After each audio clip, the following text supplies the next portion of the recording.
La secuestró en un sendero bordeado de cruces, creyendo que en su camioneta destartalada no llevaba a una mujer, sino el alma del hombre que le había arrancado la vida 15 años atrás. Estaba convencido de que el miedo en los ojos de ella era el reflejo del terror que su propia familia sintió antes de ser masacrada, un pago inicial en la liturgia de su venganza.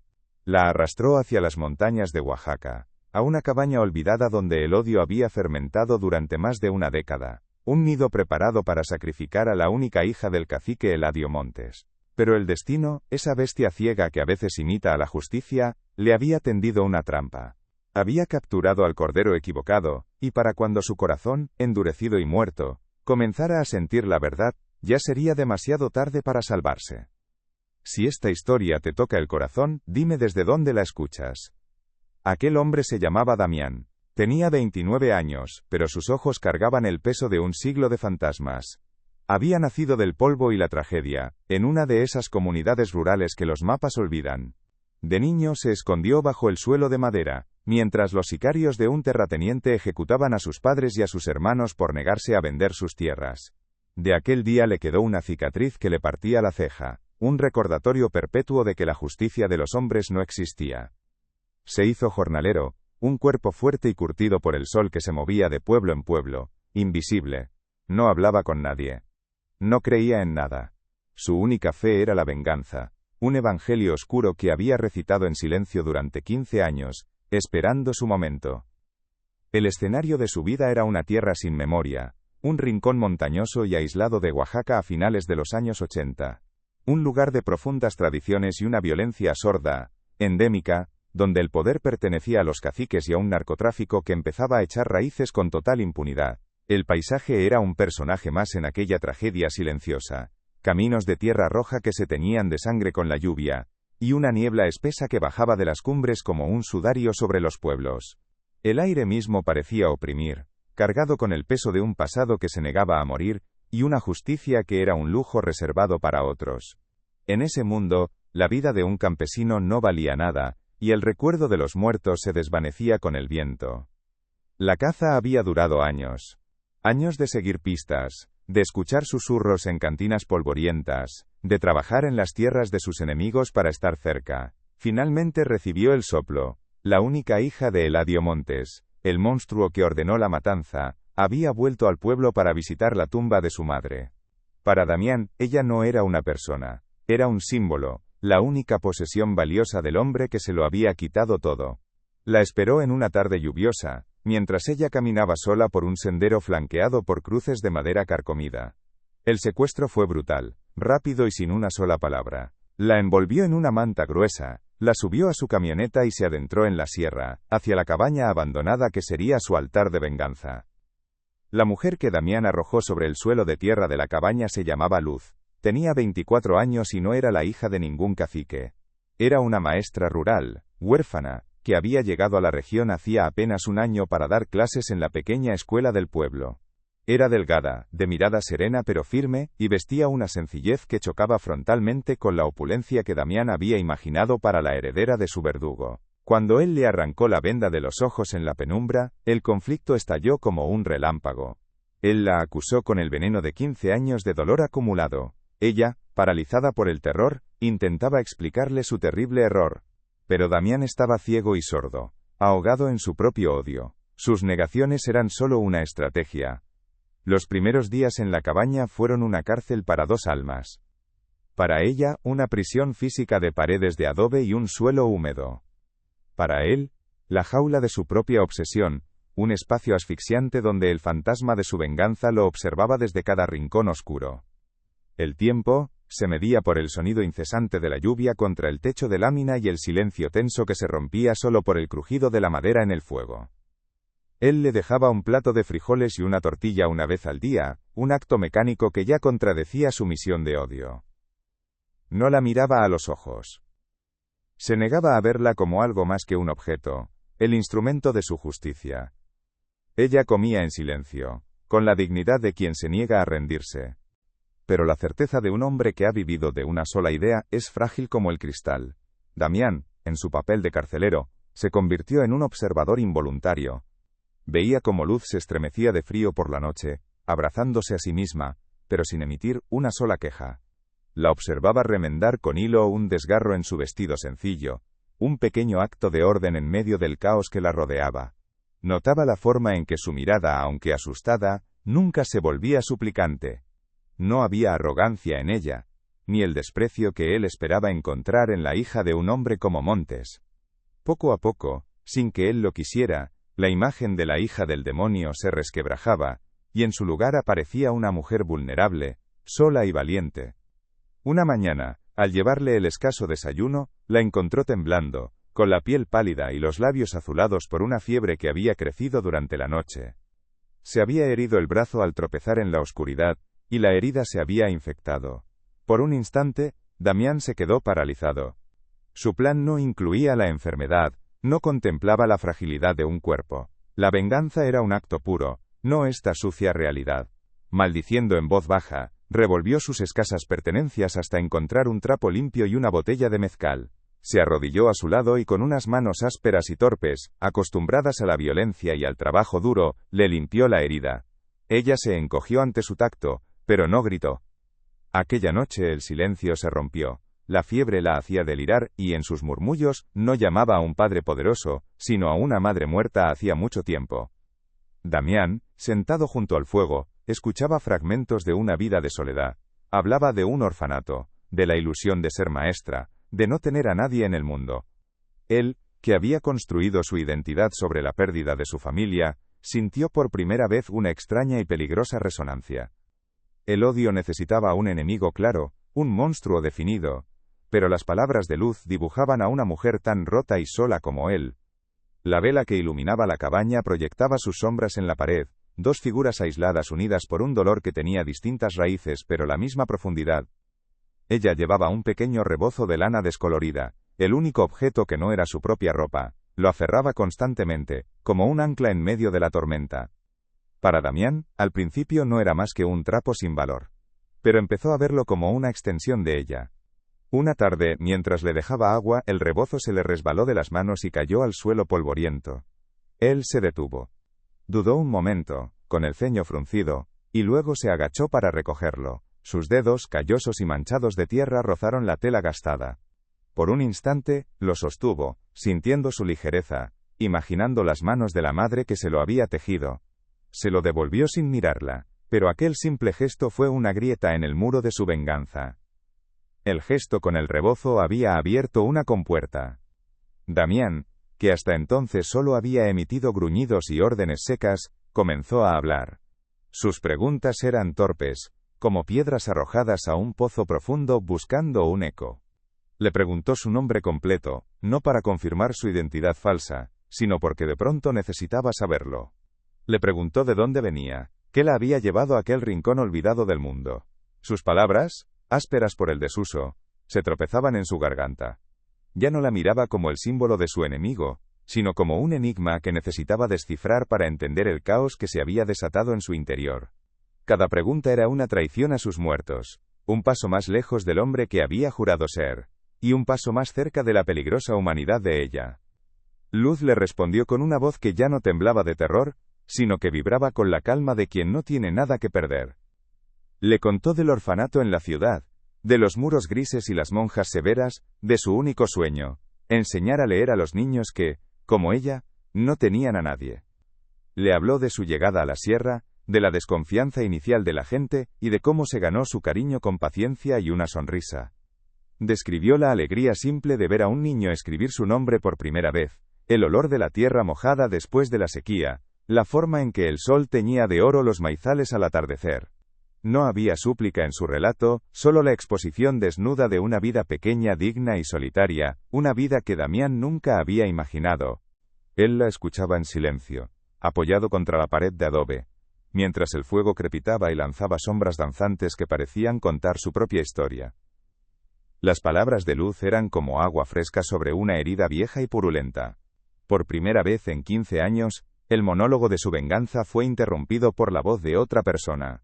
Se encontró a sí mismo compartiendo fragmentos de su propia infancia, recuerdos que creía enterrados bajo capas de odio. Le habló del sabor de las tortillas que hacía su madre, de cómo su padre le enseñó a leer las nubes para predecir la lluvia, de las carreras con sus hermanos por el campo.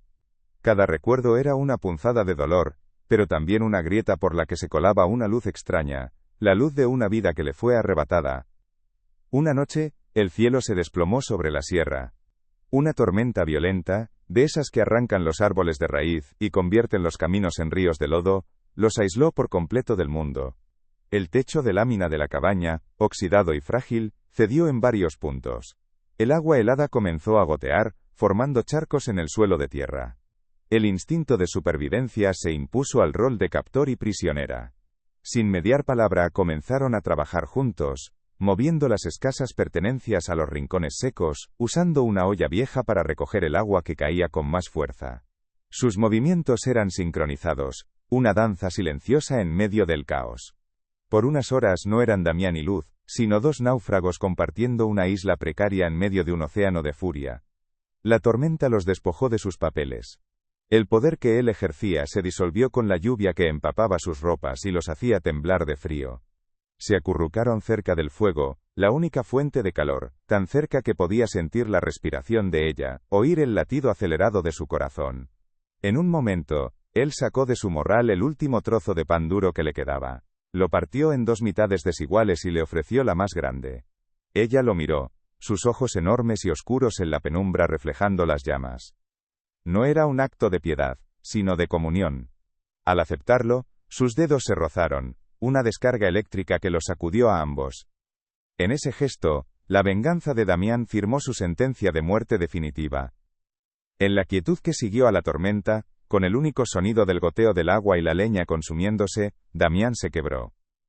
Las palabras salieron de él como un torrente oscuro, una confesión que había estado pudriéndose en su alma durante 15 años. Le contó todo. No la versión resumida, sino la historia completa y sangrienta de aquella noche. Le dio nombres a sus fantasmas, su padre Mateo, su madre Elena, sus hermanos, Pedro y Santiago. Describió el olor a pólvora, los gritos ahogados, el silencio aterrador que vino después. Lloró por primera vez desde que era un niño, un llanto seco, sin lágrimas, que sacudía todo su cuerpo. Era un hombre desarmado, un edificio derrumbado hasta sus cimientos, mostrando las ruinas de lo que una vez fue. Luz no se apartó.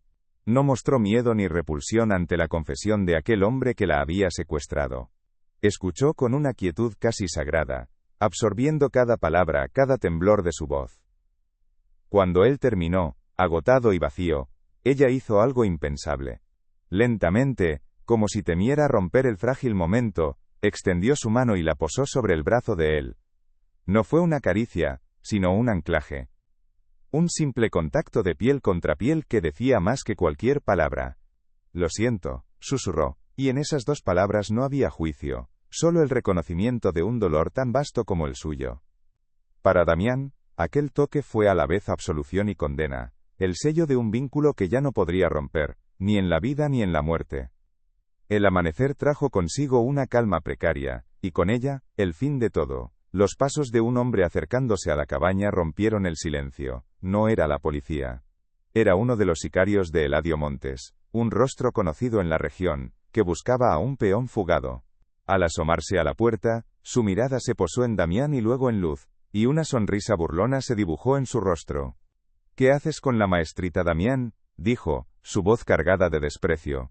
«Si buscas cobrar un rescate, perdiste el tiempo, esta no vale ni un centavo para el patrón». La verdad cayó sobre Damián con el peso de una montaña. La maestrita, no la hija. Un error. Su venganza, su vida entera, una farsa monstruosa construida sobre la inocencia de ella. El sicario sacó una radio de su cinturón y avisó de su ubicación. «Los encontré», dijo, y en esas dos palabras estaba sellado su destino. Damián no dudó. El hombre que había vivido para el odio reaccionó con un amor nacido en el infierno. Agarró a Luz por los hombros, sus ojos fijos en los de ella, transmitiéndole una urgencia desesperada. La empujó hacia una trampilla oculta en el suelo, un pasadizo que él mismo había preparado para su propia huida. «Corre», le ordenó, con la voz rota. «No te detengas. No mires atrás». Se quedó de pie, erguido, dándole la espalda a la única vida que importaba para enfrentar a la muerte que venía por él. Su sacrificio no era para salvarse, sino para redimirse. A veces, todo lo que alguien necesita es una historia como esta. Si lo sientes, compártela con quien la necesite. Ella corrió a través del bosque espeso, con las ramas arañando su rostro, y el lodo aferrándose a sus pies.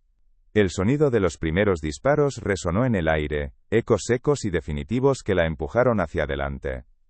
No miró atrás. Obedeció su última orden con la misma disciplina con la que había sobrevivido en la cabaña. Llevaba consigo el peso de su trauma, pero también la ligereza de su sacrificio. La vida de él se había extinguido para que la de ella pudiera continuar, una transacción brutal y poética. Damián, el hombre hecho de cicatrices, encontró su libertad no en la venganza que había perseguido durante 15 años, sino en el acto final de amor que lo liberó de sus fantasmas. Su muerte fue su verdadera y única redención. Llegó al pueblo al amanecer, cubierta de lodo y arañazos, una aparición fantasmal en las calles silenciosas. Pero el mundo al que regresó ya no era el suyo. El sol caía a plomo sobre la tierra seca levantando un polvo fino que se pegaba a la piel y a la garganta, un polvo que parecía hecho de susurros y miradas. El silencio que la recibía no era de paz, sino de juicio. Las puertas se cerraban a su paso. Las mujeres que antes le sonreían ahora apartaban la vista, persignándose discretamente. Los niños, sus alumnos, la miraban con una curiosidad cruel antes de que sus madres los apartaran con un tirón brusco. Estaba libre, pero la verdadera cárcel empezaba ahora. Las paredes de adobe de la cabaña habían sido reemplazadas por los muros invisibles, y mucho más sólidos del miedo y el recelo de una comunidad que la veía como una mancha, un recordatorio de la violencia que preferían ignorar. La versión oficial fue simple: un loco la había secuestrado y había sido abatido. Pero en el pueblo, la verdad tenía muchas caras, todas deformes. Los hombres de Eladio Montes, figuras sombrías que patrullaban las calles con una arrogancia impune, la observaban desde lejos, asegurándose de que su historia no se desviara de la narrativa conveniente. Luz ya no caminaba, flotaba a través de los días en un limbo de aislamiento. Se deshizo de sus vestidos de colores vivos, la ropa de la maestra ilusionada, y adoptó el gris anónimo de las viudas. Su cuerpo, antes erguido con el propósito de enseñar, ahora se encorvaba ligeramente, como si llevara el peso de una tumba sobre los hombros. Las montañas, siempre presentes en el horizonte, ya no eran una promesa de belleza salvaje, sino un mausoleo silencioso, que guardaba el único secreto que la mantenía viva y la condenaba a la vez. Un día, el aire se partió en dos. Sucedió al mediodía, cuando el sol castigaba la tierra sin piedad. Luz caminaba hacia la escuela vacía, un ritual silencioso para no olvidar quién había sido. Fue entonces cuando el motor de un vehículo pesado rompió la monotonía del pueblo. No era una camioneta destartalada como la de Damián, sino una Ford negra, reluciente y amenazadora, que levantaba una nube de polvo rojo a su paso. Las pocas personas que estaban en la calle se desvanecieron como fantasmas, las puertas se cerraron con un eco sordo y el mundo se detuvo. Del vehículo bajó Eladio Montes en persona.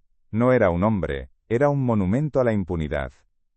Vestía botas de piel de serpiente, una guayabera blanca impecable, y un sombrero que proyectaba una sombra helada sobre su rostro. Sus ojos, pequeños y crueles, recorrieron la calle vacía y se clavaron en ella. No le gritó. No la amenazó. Eladio Montes caminó hacia ella con la calma de un depredador que sabe que su presa no tiene escapatoria. Se detuvo a unos pasos, el olor a su colonia cara invadiendo el aire pobre del pueblo. La miró de arriba a abajo, con un desprecio que era más hiriente que cualquier golpe. La escuela ya no la necesita, dijo. Su voz era un susurro grave, casi aburrido. Y el pueblo tampoco. Sacó un fajo de billetes del bolsillo, y lo arrojó al suelo, a sus pies. Para el camino. Se dio la vuelta sin esperar respuesta, y subió a su camioneta, que arrancó con un rugido, dejándola sola en medio de la calle, envuelta en el polvo de su partida. Luz no se movió. No recogió el dinero. Solo miró el camino por donde él se había ido, y en sus ojos ya no había solo dolor, sino el frío acero de una decisión. El polvo se asentó, adhiriéndose a su piel como una segunda mortaja. El pueblo permanecía como un mausoleo silencioso, su vida oculta tras la madera desgastada y los ojos temerosos. El fajo de billetes yacía en el suelo, una mancha sucia sobre la tierra roja. Fue entonces cuando una puerta inadvertida hasta ese momento, se abrió con un chirrido seco.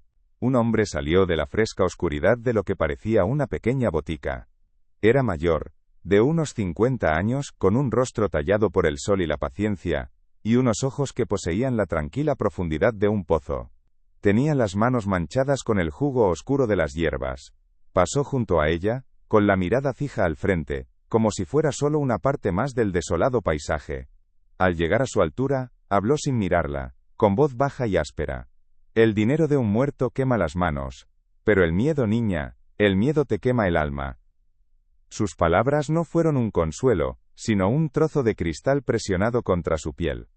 Luz se estremeció, no por el pánico, sino por la cruda e inoportuna verdad en su voz. Durante un largo instante, permaneció inmóvil, con la presencia del hombre como un peso denso en el opresivo silencio. Luego, lentamente, se agachó.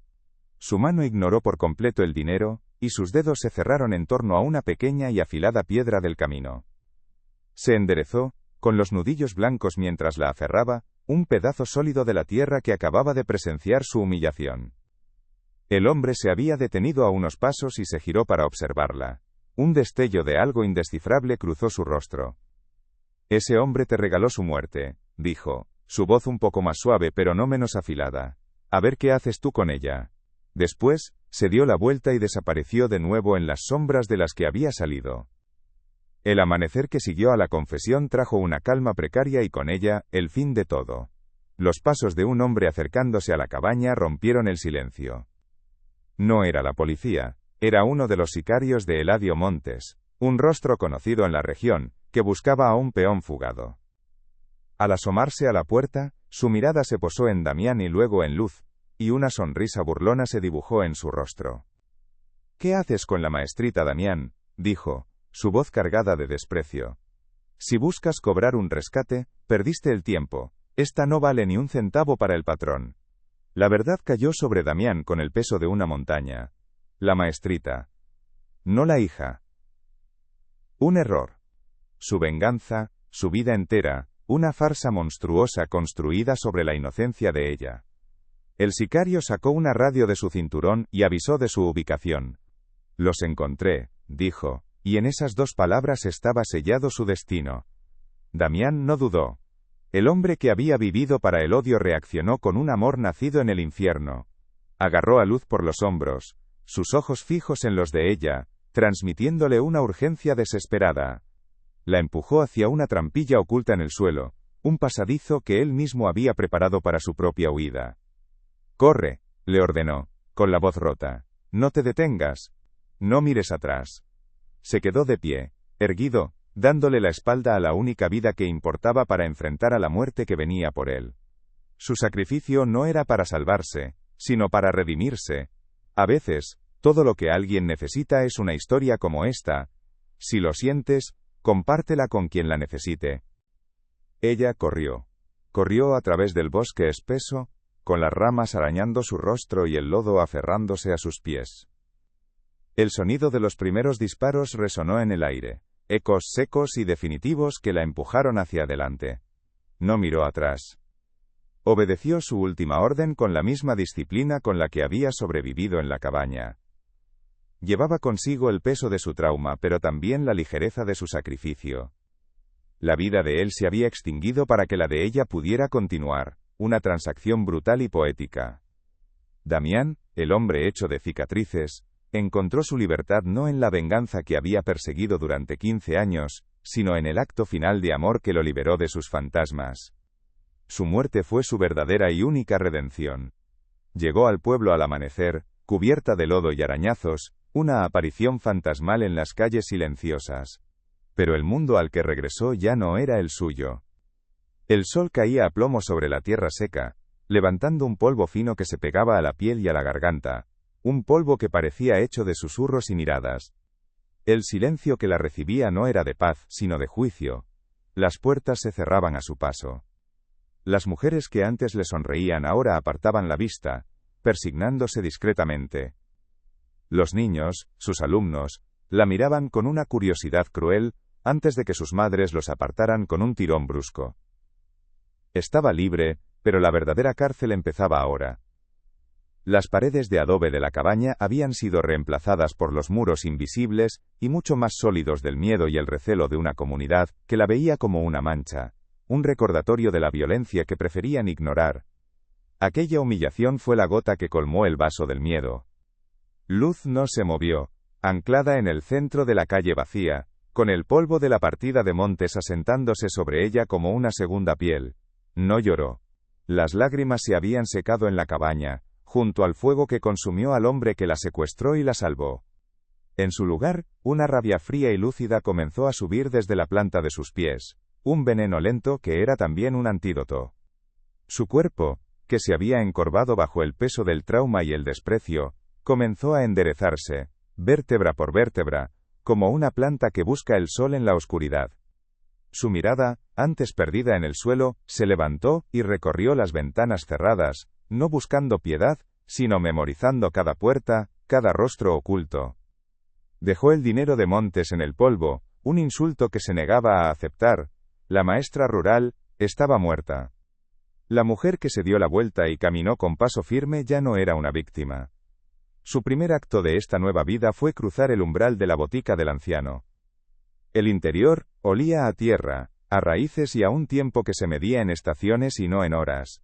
El hombre la esperaba, como si supiera que vendría. No hubo palabras de bienvenida ni de consuelo.